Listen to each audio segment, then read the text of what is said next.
Gabby, just look at my guitar case quickly. In the middle of the thing.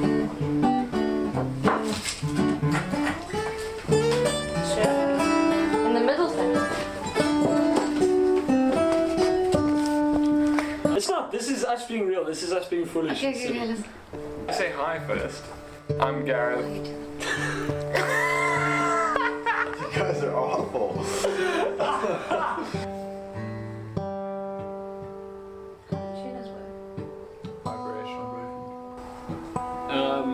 And we were sitting in his lounge having a practice, and I looked outside, and his garden has a very nicely trimmed hedge around it. And I have a fascination with nicely trimmed hedges. Garden hedges. Garden hedges, yeah, no, I don't care about that stuff so much. I looked at Gareth's big mop of ginger hair, and I kind of remembered my own matted dreadlock wannabes, and thought, yeah, let's call ourselves the Hedges. It seemed like an appropriate thing to do.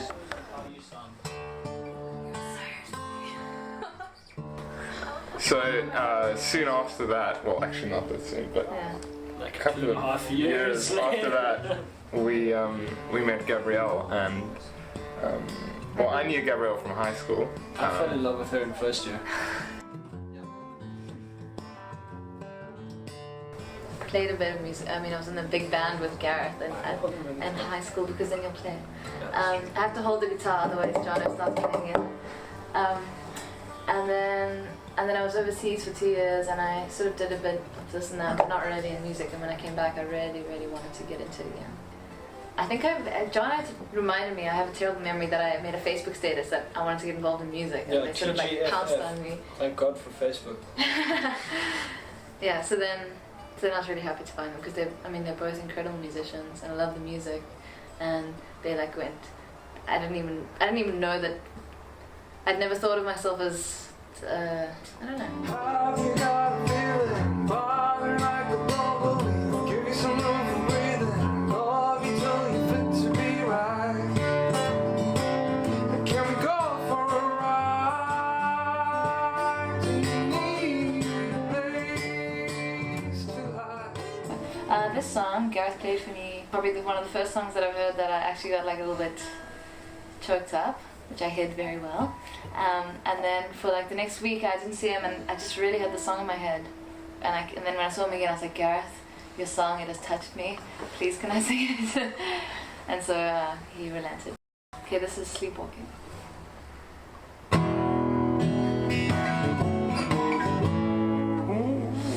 that was a bit of a Sleepwalking. This is called Sleepwalking.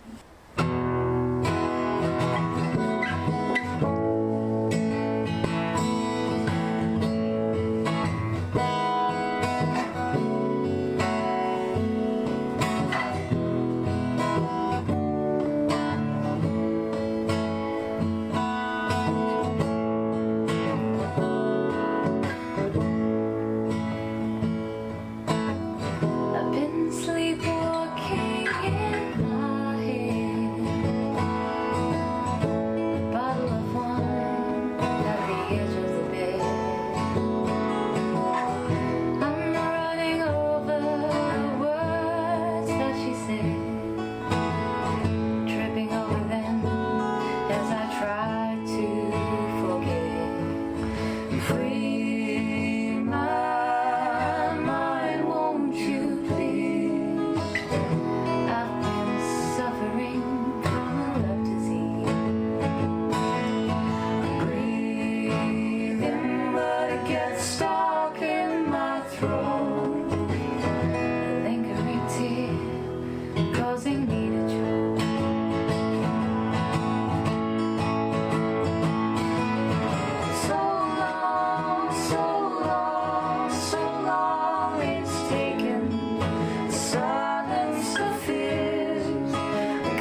it's very much derived from folk music. It's not the traditional idea of folk music where you're playing protest songs or sort of talking about the environment. Gareth and I both tend to write very inward-looking material.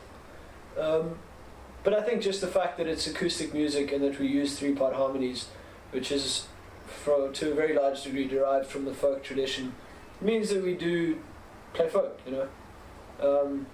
But I mean, acoustic music, if you like. Soul music, if you like, not soul the genre, but soul, you know, music that means something to us and we hope has an effect on the listeners, you know, actually touches them as such. Wake up to the same dream. I've been dreaming for a while, and now I see the faces of dreamers and shakers are the same. All flight for places on the runaway steam train. Free my mind, won't you please? I've been suffering from a love disease. I breathe in, but it gets stuck in my throat. A lingering tear, causing me to choke.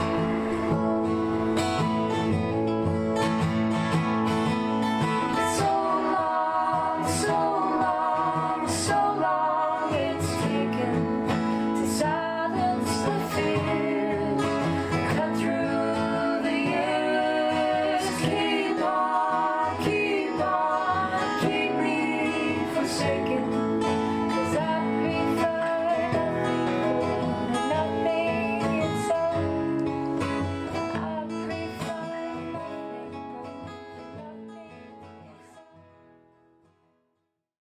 It's just what moves us, I think, is what John is saying. It's For me, like it's it's catharsis. Writing a song is catharsis. It's when I'm usually I'm wrestling with things, sort of internally wrestling with whatever's going on around me, and not being able to deal with it, not being able to speak to anyone about it, and not being able to sort of move on from whatever it is that's bugging me or irritating me, and then the songs and the music sort of allows me to express what I can't otherwise. Which is why, as I say, it tends to be very inward-looking, sort of, if you like, emotional music. Yeah. But I think what's important as well is that somehow, almost inexplicably, it I don't know, it does come to mean something to other people, and so John's songs come to mean something to me, and you know, and I think that vice versa, and then so within the three of us, that's how it works. But I think even more so, like sharing music with other people, that's what we really thrive on. Is having other people relate to it. Yeah. But you know, it's sort of it's almost that. I mean, this is going to sound excessively melodramatic, but it's that sort of feeling of, well, you know, I'm not feeling too good, and I write a song about why I'm not feeling too good, and other people come up after the gig and say, hey, you know, I listened to what you had to say, and I'm right there with you, you know, and it's just that kind of affirmation that you're not alone. Like, you know, they're the people who kind of get where you're coming from. I think the fact that we, without wanting to sound big-headed, the fact that we're getting the response that we do when we play, sort of means that our songs do take on quite a lot. We do manage to sort of, in a sense, speak for a lot of people, you know, verbalize or put out there what a lot of people are thinking and feeling, but not able to express because they don't paint or they don't write or they don't play music, or, you know, they're stuck in front of calculators all day.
Yeah,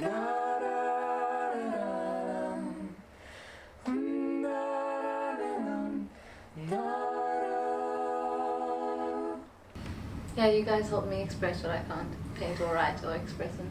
Yeah, she puts her hand up. But I think the other thing is like the I don't know, between the three of us is that it comes down to relationships between people, and we're just like three good friends, and rehearsals are like that, I think, mostly, and we do have to get some work done, and I think in that way, when we, you know, John might write a song, I might write a song, whatever, but when the three of us are playing, it's like each of us really owns it in some weird way, and absolutely, yeah. And so it comes down to like our friendship almost, and our. It's like the bond between the three of us creates a special music that isn't down to any one of us. It can only exist because the three of us make it. It's something unique. There are no three people on the planet who have the same connection we do by virtue of our circumstance and the personalities that we have. There's no bond like this one, and that comes out in the music, obviously, because, you know, music tends to be the expression of the deepest self. So it's the three of us kind of sitting together and sharing with each other our sort of like real selves and connecting over that. And that's why when we sing together and our voices kind of go ka-ching in the room. I mean, what's great about it is that it is that divine moment for us, and I think that but the audience says it as well. Yeah, of course, but first and foremost, I mean, you were saying that, you know, when you play, the reason we haven't recorded in studio, we haven't promoted ourselves, is because just playing is such a high for us. Yeah, exactly. And that, I think that's something that also, just can't compare. There's nothing, we're not, I mean, obviously it's great that people respond well, and it's great when people like our music, but actually if we played a gig and no one showed up, we would still have the best time because we love making music together. Yeah.